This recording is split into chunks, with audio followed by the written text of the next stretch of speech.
All right, Larry Krueger here from the Pig and a Pickle Krug Show with a little live stream. That's right. We're going to talk a little Niners. That's right. On a Wednesday. Hope everybody's having a great day. We're brought to you by Pig and a Pickle, the best barbecue in all of Northern California. Check them out. They're in Emeryville. They're in Corte Madera. They're open 7 days a week. We got a lot to get to. Let's go.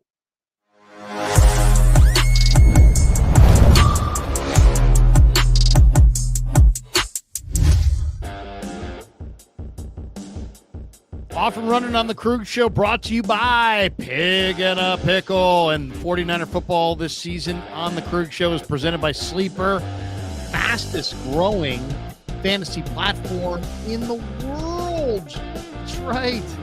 Fastest growing fantasy platform in the world. It's a one-stop shop. You get blazing fast news, real-time stats, group chats, season-long leagues, and, of course, Sleeper picks. For daily fantasy, use the promo code Larry. Sleeper will match your first deposit up to $100. Links in the description. Terms and conditions do apply. And we're also, of course, sponsored by our good friends at Sharp Corners, Sports Cards and Collectibles. Check them out, 205 Cypress Avenue. My friend Anthony Catania is at 831-521-5264. All right, we're off and running. Interesting day today in 49er land. Niners practiced on a Wednesday, getting ready to take on the Jacksonville Jaguars on Friday. And as far as the story of the day, I mean, it's always the injuries. It's always the injuries with the Niners. Niners practiced today, but there was no C.J. West. He was out with a thumb injury. The big story was that Ricky Pearsall is having knee soreness, and he was not a go today. He was not at practice. Now, we did have a chance to go in the locker room. I personally didn't get a chance to talk to Ricky today, but others did. And he said, hey, look, if it was game day, I could go. I plan to practice later in the week. But, you know, just precautionary, not feeling some pain in that knee. And so sat out the Wednesday practice. So good for him. He had a 100-yard day. We'll see what tomorrow and Friday bring. Now, other news today, Brock Purdy with a toe was limited in practice, though he is taking the number one reps. Mac Jones has got a knee injury. He's limited today as well. Now, it's interesting. I've talked to some different media people in the last day and the last couple hours. I personally think that Purdy still looks very sore and that he's not getting his toe down fast enough. He's not getting his feet down fast enough, because he's he's gingerly approaching that toe. And I see him not 100% when he goes to run. And I see him as not 100% when he gets that toe down and he's leaving a lot of passes up high. And I think it affects his mechanics because he's not firing that toe into the ground like he normally would because it's painful. So he drops it down slowly, but then he's slow to get the toe down, and that's screwing with his mechanics, and he's leaving passes up high. That's what I see at practice. But this person said he thinks Purdy's on track to play this week. So take it for what it is. Some very knowledgeable people think that Purdy's going to play this week. I personally don't. I don't think he's going to play this week, but we'll see. Jones, Purdy, and Adrian Martinez shared first-team reps at quarterback on Wednesday. Now, there were other injury notes. Juwan Jennings is out still with the ankle and the shoulder. Jordan Watkins with the calf injury remains out. Trent Williams was out on Wednesday with a Veterans Day. Not because it's Veterans Day, but given a vet day of rest, which is often customary on Wednesdays. CMC got the same. Yatir Gross-Matos has a knee injury. He also was out. So all those guys were out. The other things that happened today, the Niners promoted Robert Beal and not Travis Gibson to the active roster, probably because of special teams. Beal has a more significant role on special teams than Gibson. So I thought that was interesting. I would have swore they would have promoted Gibson because Gibson's the more productive, more experienced pass rusher. But no, Beal got the promotion, not Gibson. The Niners also signed another defensive end, William Bradley King, to their practice squad. They also signed safety Jalen Mahoney back to their practice squad, and they released safety Derek Canteen from said practice squad. Nick Bosa will be going on IR this week. Tomorrow, the Niners will put Demarcus Robinson on the active roster. He practiced today. They have until tomorrow.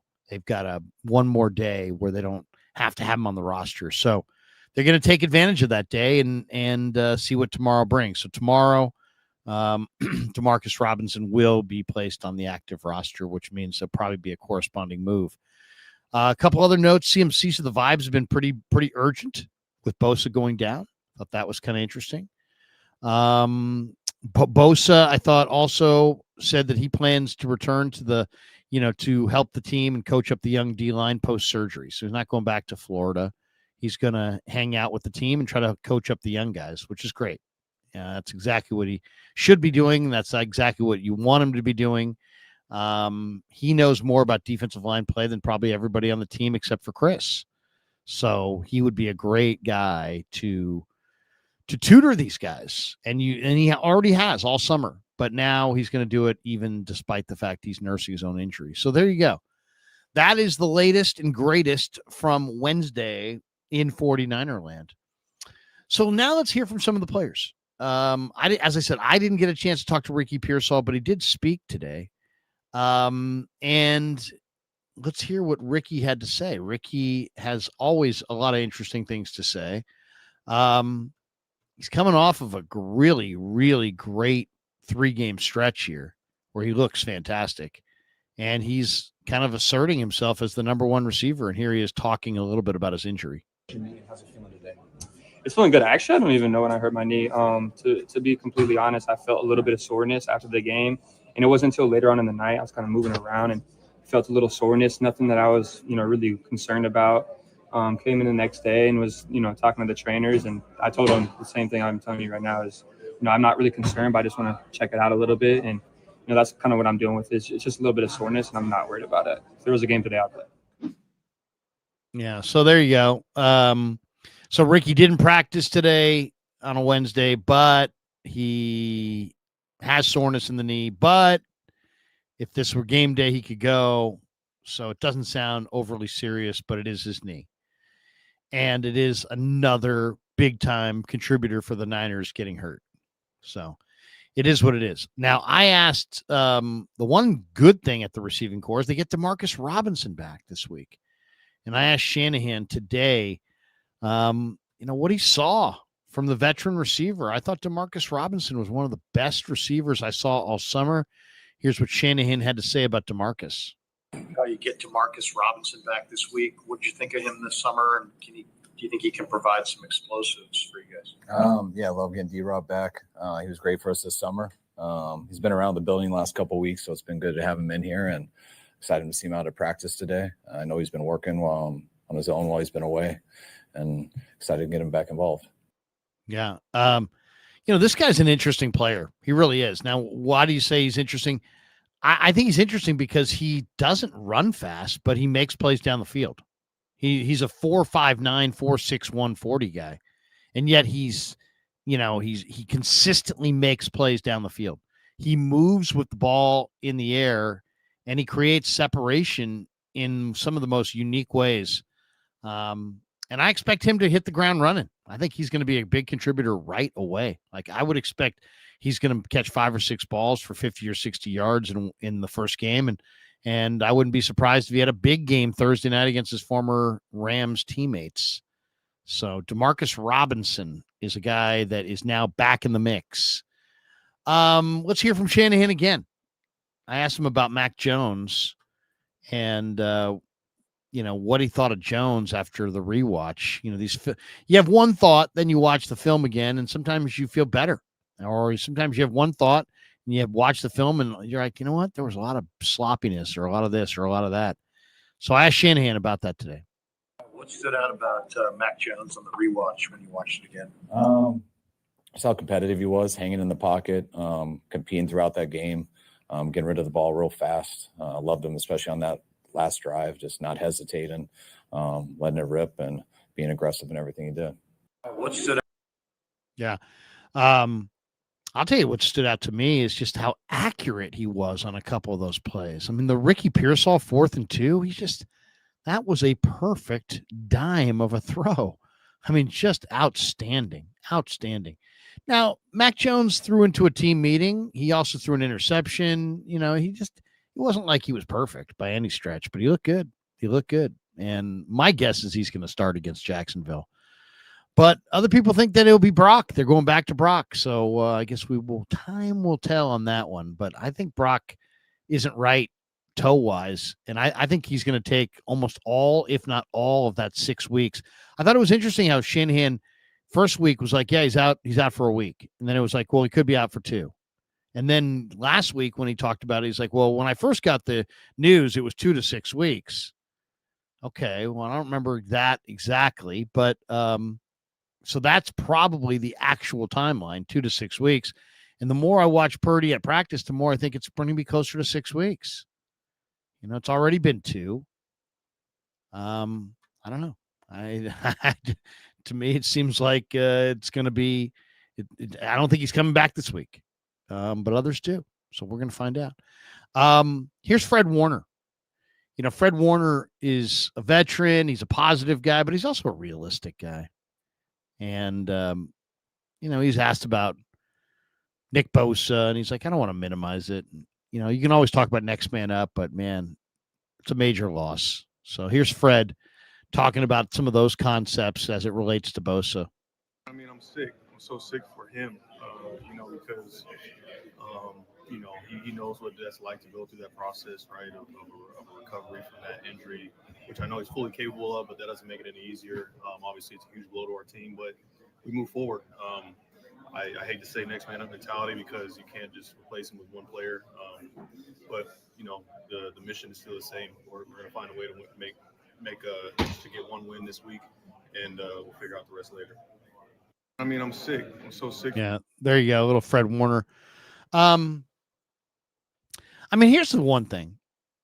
When you lose a player like Nick Bosa, you're thinking to yourself, man, how are we going to overcome the loss of that kind of a player? But in reality, do you really need, he's a luxury. Do you really need just an awesome defensive end? I mean, you could get by with just a guy who got some pressure. I mean, he's not going to be the all world against the run, against the pass. He's not going to be the do everything kind of a guy that Bosa is. But I'm just saying, you can get by with lesser guys than $20 million Nick Bosa or whatever he's making. And I'm not mad at him or anything. He deserves his money. I'm just saying you don't have to necessarily have a $20 million do everything player just because you had a player like that. What you really need is you need somebody who can provide a little heat, who can move the quarterback off the spot. Just a little bit of heat, right? You just need somebody who can dial up a little bit of pass rush. You got 10 other guys out there with you. So you don't got to do it all yourself. And the guy whoever they get, or if they get somebody off the practice squad from some other team, or they sign a free agent, or they make a trade. I mean, outside of Hendrickson, nobody's going to be Nick Bosa. They could get Kayvon Thibodeau. He's not Nick Bosa. Now, if you get Trey Hendrickson, maybe you do have kind of a Nick Bosa. You might even have somebody who's better than Nick Bosa. Hendrickson's been amazing. 17.5 sacks in each of the last 2 seasons. Bosa doesn't have those numbers. So Hendrickson would be amazing. I don't think they're going to get Hendrickson. I do think they're going to get somebody, though. I would knock on the Jets' door for Will McDonald, Jermaine Johnson, those guys. Michael Clemens. Seems like first of all, Saleh knows them. Saleh drafted a couple of those guys. He doesn't have to learn their skill set or wonder about them. He kind of knows what he's dealing with, and they know what they're dealing with as far as he's concerned. So we'll see. There's a lot of different options out there, but I think the Jets might be a real viable option. I thought the most interesting cut of the day is this next one. This is Christian McCaffrey talking at his locker. And he's just talking about how the vibe in the room since Bosa went down, there's an urgency, an overall urgency to the Niners vibe since Bosa went down. Here's Christian. Yeah, I mean, anytime, somebody like that goes down, you need so many guys to replace them. So vibe's been pretty urgent. When you lose somebody like that, it's the whole team needs to step up and give you something to play for. We'll always have them in front of our minds when we're out there playing. You had a chance to talk to Nick at all? Kind of how are his spirits? Yeah, he's in good spirits, man. I mean, he's been through this before. He's had to fight it before. Obviously, it's a terrible thing to happen to anybody. And that comes with a lot of stress and a lot of sadness. But he knows we all got his back, and we'll always be there for him. There you go, a little Christian McCaffrey right there, talking about Nick Bosa, and you're not going to. There's not, if you get Trey Hendrickson, okay, you've replaced him with one guy, but the odds are you're not going to be able to replace him with one guy. The coverage is going to have to be a little tighter. You may have to play a little bit more complementary football. You may have to run the ball a little bit more. You may have to dominate the time of possession a little bit more. Yatir Gross-Matos may have to play outside a little bit more. Doesn't get to play inside. It's going to open up some opportunities and some pass rush snaps for a couple other guys. Sam O, Robert Beal, Travis Gibson. There'll be other guys who can potentially step up and overcome the loss of Bosa. But it won't be one guy, most likely.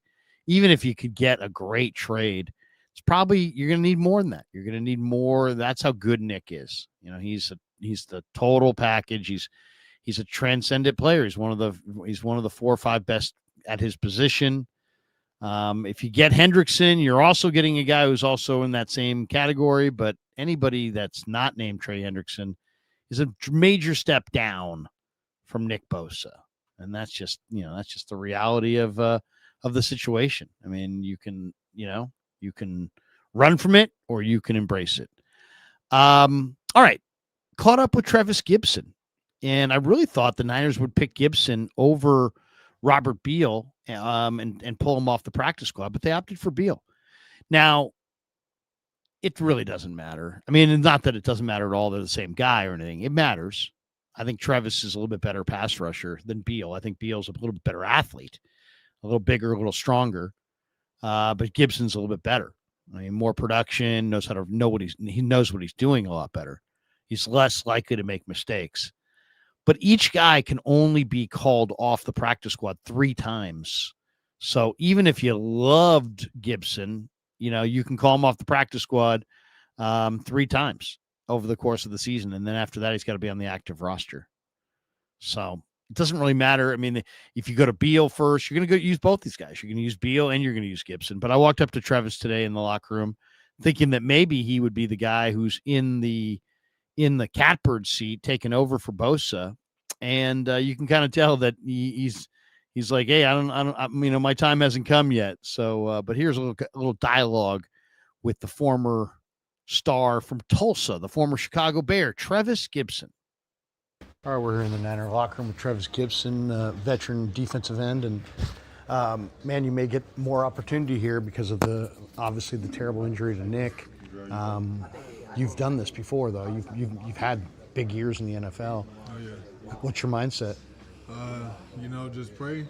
Hopefully I get the opportunity. If I do, just leave it all out there. Turn over all the cards and just have no regrets. Don't look back. What do you think of the scheme and your fit in it?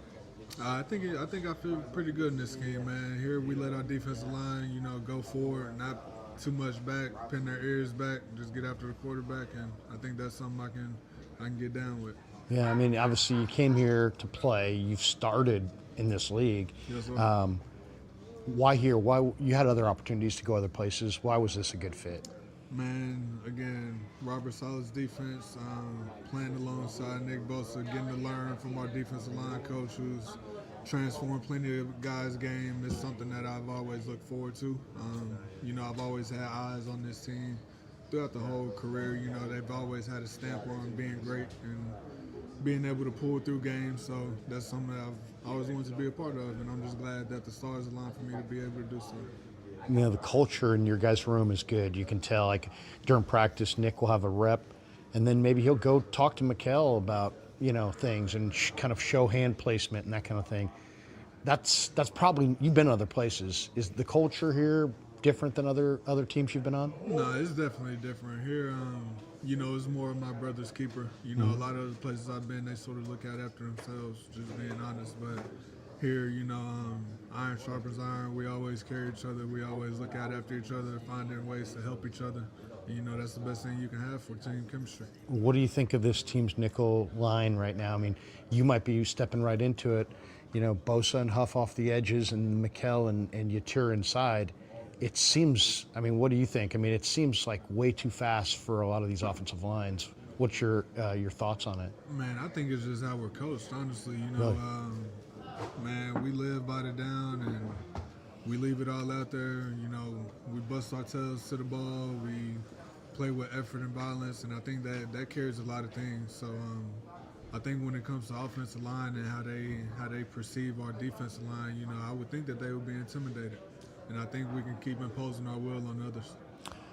Bryce Huff gets off the ball, man. It's just unbelievable to watch. It's you guys all get off the ball and you work at it intently, I know, throughout the year, even in the offseason. Yes, but sir. what's it like watching him? He's got in this 4-point stance and he's just fired out of a cannon, almost like a track type athlete. Oh, yeah. This is your game. You watch this closely. What do you think of that get off? Man, it's insane. You're talking about a guy that just notched 10 sacks a couple years ago, however you want to put it. But, regardless, he's a different type of athlete, man. When he gets off the ball and he's low and that velocity carries, like you see, he got the fastest sack, or most fastest sack in the NFL history. With 2.05?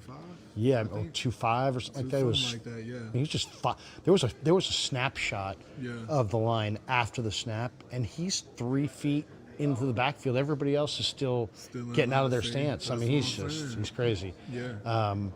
You have had a great career at Tulsa. You played in some different schemes. Obviously, you're a good fit in this scheme. What's a good number of snaps for you in a game? Like, what's the most snaps you ever played in a game? The most, man, I probably had a couple 50s, couple 40s back in Chicago. Yeah. Right now I'll take anything I can get. Sure. Honest, but I feel like a solid number is probably north of 10, north of 15. I can make work with that. But either way, I'm gonna give him all. Have you had a chance to talk to Nick at all about this opportunity, him going down, or do you guys don't discuss their injuries that much, huh? No, we don't talk much about the injuries. Yeah. Just encouragement, be there for your brother, help him out. You know, when you go through those times, it's hard. You're usually by yourself, so you try to encourage, and your understanding of what people go through, and just try to be there. Last one for you, and I appreciate your time, man. Jacksonville, have you already delved into the film, jumped into it, and what do you want to look at this week so that you're ready to go on Sunday? Man, really just overall film. Really? I was there last year for a second before they traded me to Seattle, so I'm a good. Oh, okay, so you have some familiarity there. Yeah, I'm familiar with those guys a little bit, and it's really just gonna come down to studying film, watching their past tendencies, figuring out how we can disrupt Trevor, and besides that, just dominating the offensive line in the way. Hey, good luck this weekend, man. Thanks for the time. Appreciate Yes, sir. you. Appreciate you, man. Travis Gibson. Thanks, man. Yes, sir. All right, a little bit of Travis Gibson, Niners defensive end, and it doesn't sound like his opportunity's coming this week, but it's coming. It's coming. If you can rush the passer, and he can, you're going to get on the field eventually. And I think that people are going to really like Travis Gibson. I think he's a guy that actually can get to the quarterback and can do some good things. So, I know they want to get Beal going. Beal's a bigger, stronger, faster athlete for sure. He's got, more boom and bust potential, but to this point, it hasn't happened. So it'll be interesting to see how many weeks they give Beal run before they say, hey, you know what? Let's go to Gibson or let's go to somebody else. All right. Caught up with Jake Tongis. Jake Tongis, good dude, former Cal Bear. And Tongis has really done a nice job, man. He stepped up. He steps up when he gets an opportunity. And sure enough, Kittle went down, and I was looking at the snaps, and Tongis is playing a lot more snaps than Farrell. So they're leaning on Jake Tongis with Kittle out. And give Tongis credit, man. It's not like he's catching. It's not like it's a high volume of catches he's making. It's not. But he's contributing. He's contributing each and every week. So here's a little conversation inside the Niner locker room with Jake Tongis. All right, we're here in the Niner locker room with Niner tight end Jake Tongis, who with Kittle out has had to pick up a lot of the slack at tight end. And how's your body feel after a couple weeks of getting a lot of run? Yeah, I mean, it was definitely a day after the game and stuff, a little sore, but I think, by the time Wednesday rolls around, I'm feeling pretty solid right now. So you got to be excited though. The opportunity, it's a door you walk through or you don't, right? Mm-hmm. And you had an opportunity and you made some nice catches. And what's your your mindset each week now, just going through the game plans? I mean, really just trying to maximize, each week that I'm in there. George is, he's coming back, in the next few weeks. I'm not exactly sure when, but just trying to maximize my time out there while I'm getting a lot of run and just trying to do as good as I can. So yeah, what have you looked at with Jacksonville so far? Have you taken a look at them yet? Right now, yeah, I've taken a look at them. I think they got some solid edges. They set some hard edges on defense. But right now we're just putting in the game plan and the install and stuff. So I'll get a little bit more to watching the Jacksonville film, later in the week. So. You got two quarterbacks who maybe two of the better guys in the league as far as guys who throw with anticipation and can really hit that mark. As a route runner, do you say to yourself, man, I absolutely have to hit my mark because that ball's going to be there? 100%. And we emphasize that stuff, year round, right? Like if a route a certain amount of steps and it's on a certain landmark, you got to hit it because sometimes they're throwing that ball blind and they're just trusting that you're going to be there. So that's definitely a big emphasis for us, for sure. The last drive was impressive this last game. I thought Jones played with a lot of poise, but everybody kind of came together. Was there anything said early in the huddle at the timeout, just getting ready for that final drive? I mean, I think it was a really hard-fought game, and we were just in the huddle like, okay, we got the ball, we have a chance to go win it with a field goal. Like, it's really just a few plays away. So everyone was pretty calm in that moment, and I thought that, like the tempo we were going at, the defense was getting pretty tired, and we were just kind of consistently moving the ball, down the field. All it takes is a couple chunks, and you're right where you need to be. So. One thing, I'll let you go with this, but I thought it was interesting. So the game ends, and then they show your guys' quarterbacks all kind of huddling around each other.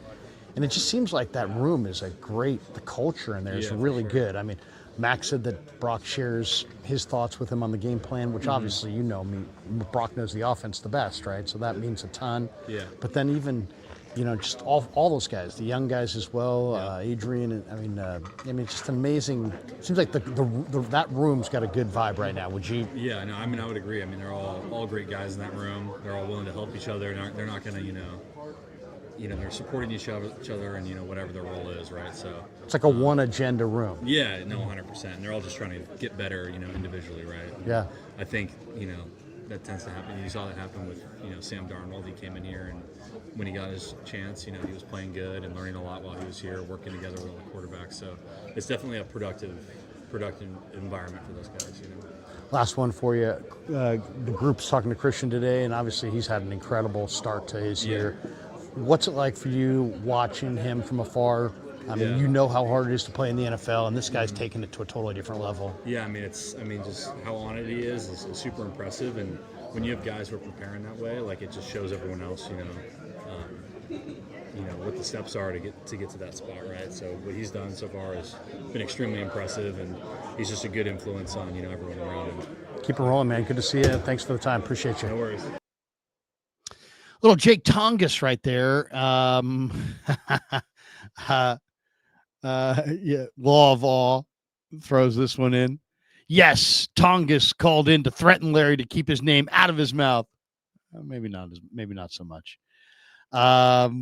Anyway, appreciate that one. We also have this one from Burger. It says, yes, Larry is chilling while playing interviews. I don't know if anybody's chilling on this night. It's a very warm night. But there you go. A little breakdown. We're just, a little breakdown of everything that happened on a Wednesday. So a little bit of Travis Gibson, a little bit of Jake Tongis, and some sound bites from inside the locker room. All right. That's going to do it for us. Thanks to Pig and a Pickle for being the title sponsor of the Krug Show. We appreciate all the good people at Pig and a Pickle. They do an amazing job. And we should tell people that 49er football season, all season long, is presented by Sleeper, the fastest growing fantasy platform in the world. It's a one-stop shop. You get blazing fast news, real-time stats, group chat, season-long leagues, and, of course, Sleeper picks for daily fantasy product. Use promo code Larry, and Sleeper will match your first deposit up to $100. Links in the description. Terms and conditions do apply. And also thanks to Claudaddy Arcades. Claudaddy sent us to New Orleans. He's a great sponsor of the show, and you can follow him on Instagram at Claw_Daddy_Arcades to find a location near you. Claudaddy Arcades is a brand new location inside Capitola Mall that is open right now. Well, not this late at night, but yeah, open right now. And he's opening another one in Visalia Mall later on this summer. So check that out. If you're down in the Central Valley, check out Claudaddy Arcades in Visalia, the booming metropolis of Visalia, California. All right, that's going to do it for us. Thanks to all of you for supporting The Krug Show on YouTube.